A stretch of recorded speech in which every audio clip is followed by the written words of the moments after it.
If there was one thing that has disappointed me this decade, it was the Super Mario Bros. Movie. And how ironic. The Sonic movie was announced in 2014, shortly after the release of the mediocre Mario Galaxy knockoff, Sonic Lost World, and shortly before the absolute dumpster fire that was the Sonic Boom series. I don't think many people had high hopes for the Sonic movie, and so we were all pleasantly surprised when it turned out to be decent. The Mario movie, on the other hand, was basically a guaranteed success.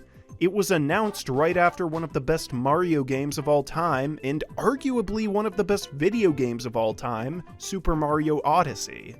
Mario was doing absolutely golden while Sonic was in a funk. And I have a theory that this was, ironically, the movie's pitfall. A lot of thought and effort had to go into the Sonic movie to make it good because everybody was expecting it to fail. The Mario movie had basically no thought or effort put into it because Illumination knew it would succeed no matter what. Everybody loves Mario. Sonic has just kind of been the outsidery alternative to Mario. Mario is Windows, Sonic is Linux. And since everybody already knows about and likes Mario, naturally more people are gonna see his movie, even if the reviews are, well, unimpressive to say the least. Dumb children see the bright colors and the game references and the ha-ha funny slapstick in the trailers, and they ask their parents to go see it. And I don't blame them. The trailers looked awesome. Bowser, voiced by none other than Jack Black, steals the Power Star from the Ice Kingdom, and then Mario, portrayed by Chris Pratt, goes on this epic journey to stop him, complete with levels from the games, epic remixes of familiar songs, and fan-favorite characters. But little did we know, behind all the smoke and mirrors was lying a cliched, sub-mediocre kids film on par with the Minions movie. If I was the lead writer of this film and one of my staff brought me this pitch, and the other just gave me a blank piece of paper with a dog turd on it, I would choose the latter. Because a dog turd on a piece of paper would actually be original. This movie is anything but. It's nothing but a sad reminder that the animation industry hasn't learned its lesson from the Emoji Movie. You can't just write the same stupid story again and again and again and again and justify it by changing the characters' names over and over. And when you use licensed characters kids will especially recognize, like the Super Mario Brothers, you're gonna end up peeving a lot, and I mean a lot of people off. And not just the fans. You're dealing with Nintendo here, the biggest toy and game company in the world. You think they're gonna let you do anything like this with their characters after this? You think you're gonna make a Legend of Zelda the movie? Fat chance, Illumination. The story, in case you're wondering, is the exact same story as every animated movie since the 2000s. An outcast character goes on this incredible journey through a bunch of cool set pieces to learn to be himself in the end. And this has got to be one of the worst implementations of this cliche I've ever seen. Yes, as bad as the Emoji Movie.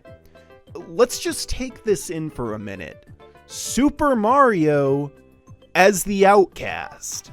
When has Mario ever been an outcast? I can imagine a movie about Luigi as the outcast character, since Mario's always getting the glory and he's just his cowardly sidekick, but not Mario. But here's the real kicker. Making Mario an outcast was completely pointless. Like, no joke, the story would be exactly the same if he was normal. To prove my point, let's look at the plot of this movie and compare it to that of two other crappy pieces of Mario media, the Super Mario Bros. OVA and the Super Mario Bros. Super Show. In this movie, Mario and Luigi are notoriously bad plumbers who one day come up with the idea to make a name for themselves by fixing the sewer in Brooklyn. In the process, they accidentally fall down a pipe that takes them to the Mushroom Kingdom. Compare this to the OVA. Here Mario finds a necklace from the Mushroom Kingdom in his living room one night, which gets stolen from him by a dog, which he and Luigi proceed to chase down a pipe that takes them there. They aren't bullied or laughed at or bring shame to the family name. In the Super Show, in this 80s cartoon, they get sucked down the drain to the Mushroom Kingdom while unclogging a lady's bathtub. Again, there's no indication at any point in the show that these are outcast characters. I get that it was a trope that really kicked off with Pixar's A Bug's Life and DreamWorks' Shrek, but my point here is it was entirely possible to write a story without resorting to the same done-to-death cliche. After getting bullied by the Wrecking Crew boss at a pizza restaurant, they get their first plumbing job. Why does Luigi have an iPhone? Did they want to date this movie this hard? One of the reasons Mario was so much more popular than Sonic is because of his timelessness. Sonic profited from trends that died in the 2000s, hence why the games entered a sort of dark age around 2005. Mario, on the other hand, is just as relevant now as he was in the 80s, so the references to modern stuff in this movie is quite glaring. Now, it's no secret that this movie was largely marketed towards kids. I was pretty much surrounded by kids when I saw this at the theater. However, one thing this movie doesn't seem to remember is that Mario and Luigi, even though they're kids' cartoon characters, are not kids themselves. They're adults seeming to be in their 40s or 50s. Yet Mario is a picky eater who lives with his parents and goes up to his room to play video games when his older family members make fun of him at the dinner table. You could say it's to more realistically portray Italian families, who typically do live together over multiple generations, but it's clearly trying to imply that Mario and Luigi are supposed to be the kids here, except for the one actual kid at the dinner table who says nothing throughout this entire film. This was completely unnecessary. You don't have to force adult characters into kid scenarios just to make them relate to kids easier. If you wanted to do that, you could have just made Toad a kid. Oh, Toad, we will get to you later. As if using the outcast character cliche wasn't bad enough, of course it wouldn't be a modern animated movie without the main character's awful parents. Their parents are disappointed in them because, and I'm serious, they quit their job with the Wrecking Crew to become plumbers, which somehow isn't a real job in their opinion. Of all the reasons to be disappointed in your kids, that's the one they went with in this movie? Mind you, it's not like they're trying to be actors or founding some wacky startup company that has no chance of attracting any business. Plumbing is a blue-collar job that's in high demand that charges around $30 to $50 an hour. Compare that to a demolition worker who only makes around $20 an hour. If I told my dad I became a plumber, he'd probably be ecstatic. But no, I'm just some loser who sits at home making YouTube videos. Sorry, Dad. Since their parents are ashamed of their poor plumbing skills, they decide to appease them and the other toxic people in their lives. And guess how they do it? No, really, guess. By saving the city from a severe sewer backup. Let me repeat that. Two idiots who couldn't even fix a leaking sink decide they're going to fix an entire sewer. So they dive into the sewer and wow, who would have thought? They fail to fix it. But then they get distracted by an uninteresting room that you would expect to find in a sewer. So while farting around in this place, they accidentally get sucked down a pipe that takes Mario to Mushroom Land and Luigi to Dark Land. There, Luigi is captured by Bowser's minions because, I don't know, evil. Meanwhile, Mario meets Toad, who takes him to consult the princess to help get his brother back. Now let's talk about Toad. Toad has always been the most hated character in the Super Mario franchise, probably because every time you think you've beat the game, you just run into him and he tells you the princess is in another castle. And in the games where you can play as him, he just sucks. Especially in Mario Kart. Believe it or not though, as a kid, Toad was actually my favorite character, because I just thought he was cute. Now, because this is a modern animated movie, it just has to have a useless comic relief character, and the writers decided to make Toad that guy. But Toad is so useless that he actually fails as a comic relief character. Not only does he add next to nothing to the plot, he isn't even that funny. He just kinda exists. Both the plot and the overall tone of the movie would be exactly the same if they just wrote them out all together. Mario just finds Peach's castle himself, asks her for help, and boom, it's the same movie but without Toad. Oh, but make no mistake, Toad is not my least favorite character. Oh no. That title goes to Princess Peach herself. Goodness, this has gotta be the worst iteration of this character I've ever seen. She's a peach alright, a peach of crap.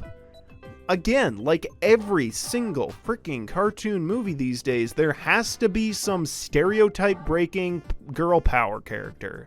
But Princess Peach? Are you kidding me?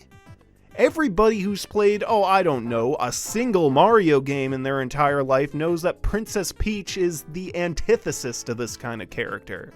She's the standard run-of-the-mill damsel in distress.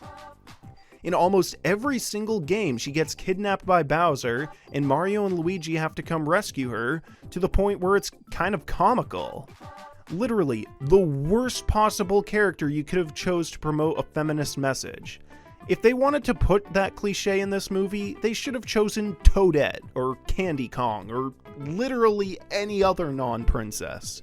And before you argue that the writers just wanted to give her a new spin or whatever, let me tell you, writing her this way doesn't even make sense in the context of the universe they've built. See, in this story, Peach somehow wanders into the Mushroom Kingdom as a baby, implicitly from the same world as Mario, and is found by some toads, who raise her as their own and make her their princess.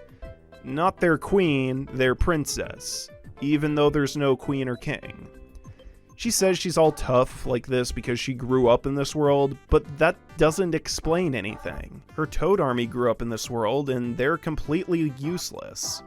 And even if they weren't, why would they teach the girl they're raising to be their princess karate?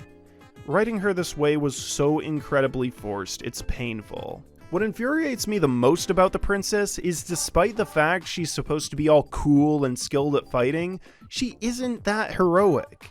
Bowser approaches Peach and tells her to marry him. As incentive, Kamek starts torturing Toad, and Bowser says if she refuses, he'll wipe out her entire kingdom. The way this normally goes is she would change her mind and agree to marry him because she doesn't want her friend to get hurt. But here, after she tells Bowser she'll marry him, Bowser just kidnaps Toad anyway. And for some reason, he doesn't get locked in a cage like, all the other prisoners. This somehow allows him to sneak a power-up into Peach's wedding bouquet, something Peach somehow planned in advance, then reveals to Bowser at the wedding she was lying and crashes the wedding. I can't believe I'm saying this, but both the OVA and the Super Show handled this better. In the OVA, Peach changed her mind about marrying Bowser only when Mario and Luigi crashed her wedding to rescue her, and in the Super Show, she changed her mind when she found out he didn't keep his word not to hurt her people. Do you see the difference here? The princess in these stories is willing to give up her life to protect her people. The princess in this story is willing to put her kingdom into jeopardy just to show off to the viewers that she don't need no man. And I'm not kidding when I say this was a really stupid move on her part for reasons we'll get to later. While we're on the subject, we need to talk about Bowser. I'm so glad they didn't do the whole twist villain cliche in this movie, but everybody knew Bowser would be the villain the day this movie was announced. He's the villain in every Mario game except the more story-oriented ones. Bowser here is pretty much Bowser from the games except in one regard, that he has a crush on Peach. I always thought any story where he tries to marry her, it was just because he wanted her kingdom, but here he actually has a thing for her, which is kinda messed up, considering he's an animal. This one is from my one and only true love, Princess Peach. What? Peach, you're so cool. I don't like where this is going. And with my star, we're gonna rule. Bitches! Bitches! Bitch! really makes a guy come out of his shell. He should be knocking at his door any minute now. And of course, it wouldn't be a modern animated movie without Seth Rogen to voice one of the characters. I feel like after he dies, someone will cut out his voice box and charge animation studios $1 million to borrow it for their voiceovers. Seriously, why is he in everything? He isn't even good at voice acting. That's what they came here for! Dancing packs! When Donkey Kong says something, I don't hear Donkey Kong. I just hear Seth Rogen. This is the Seth Rogen gene. It will give you the appearance of being funny even though you haven't actually done anything funny. Hey, Doc, are we gonna be much longer? I gotta get some beers with the fellows before I go out on this date. How charming and chubby. I'm rooting for you. Ha ha ha ha ha, it's Seth Rogen. Ha ha ha, it's automatically funny because this is the same guy who stars in adult movies where every joke relies on gross out and shock humor. Ha ha ha ha ha. You sure you're okay? Honey, I'm completely and totally sorry. Baby, I think I might be pregnant. That's great! Oh, sweetie, that's fantastic! Oh, yeah, why don't we... Is it weird that I came? Tell her, how do you keep finding Mommy's dildo? Why, just put it away, okay? No. When did she start saying no all the time? And as the cherry on top of this diarrhea milkshake of a movie, there's a fake death. No, wait, I'm sorry. There's a fake death within a fake death. At one point, Mario and Donkey Kong fall off Rainbow Road into the ocean and everybody thinks he's dead. Silly viewers, getting killed from falling into an ocean only happens in real life, not in movies. Yeah, Donkey Kong just falls unconscious while Mario swims him back to the surface. Mario, who doesn't even have a power-up, manages to pull an 800-pound gorilla up to the surface of the ocean. Right. Then they get swallowed by a giant eel. Now they're dead, right? No, somehow they're able to survive inside its stomach. You know, this is another cliche that's kind of annoying. A character gets eaten by a sea monster and they're still alive inside its stomach, just long enough for them to find an escape. This goes all the way back to the story of Jonah in the Bible, but the whole thing there was that it was a miracle. Normally, if you get eaten by a sea monster, you'd be dead in a matter of minutes. If you didn't get chewed to bits in an instant, you'd surely drown inside its stomach, since there's no oxygen in there. It's become predictable as all heck, and I wish the trope would die already. The ending is exactly the way you'd expect it to be. No, like, it's so much like you'd expect it to be that you probably wouldn't even get it right if you had to guess what it was. Since Peach refused to marry Bowser in the name of girl power, Bowser does exactly what he told her he'd do if she refused. He fires a bonsai bill to destroy the Mushroom Kingdom. What a twist! Nice going, retard. Mario tries to stop it by getting its attention, but it just ignores him. And if you're like me, you're probably wondering if the face on the bonsai bill is real or just painted on. If it's real, this scene is creepy because it's just ignoring him. And if it's just a design, then it's creepy because Mario thinks he can talk a homing missile out of destroying the kingdom. Well, I guess it's the former, because it freezes in midair when Mario whacks its eyeball with his tail. It starts chasing him in the sky, and Mario gets the idea to trick it to go into the pipe he and Luigi went through to get to the Mushroom Kingdom. This is dumb for two reasons. First, the pipe is clearly too small for the bonsai bill to fly through. Any reasonable person would assume it would just explode the moment it hit the pipe. Second, it also stands to reason that this would mean it would end up inside Brooklyn and explode, killing everyone they care about. Somehow the bullet bill does get sucked through the pipe, but it explodes in this sort of hyperspace between the two worlds, which somehow causes a piece of the Mushroom Kingdom to end up in Brooklyn. I was kind of amazed at first because this was a turn of events I really wasn't expecting. But it took me less than a minute to realize why this is exactly what I should have expected to happen. You see, in these kids' movies where the main character is an outcast, the story must necessarily end where all the people who ostracized him finally realize just how cool he really is. And since all those people were in Brooklyn, that's where the final fight happens. From here on, it's exactly as you'd expect. Mario and Luigi are losing until they manage to get the Power Star that Bowser stole at the beginning, which turns them invincible, allowing them to defeat him easily. This just raises the question as to why Bowser stole the star in the first place.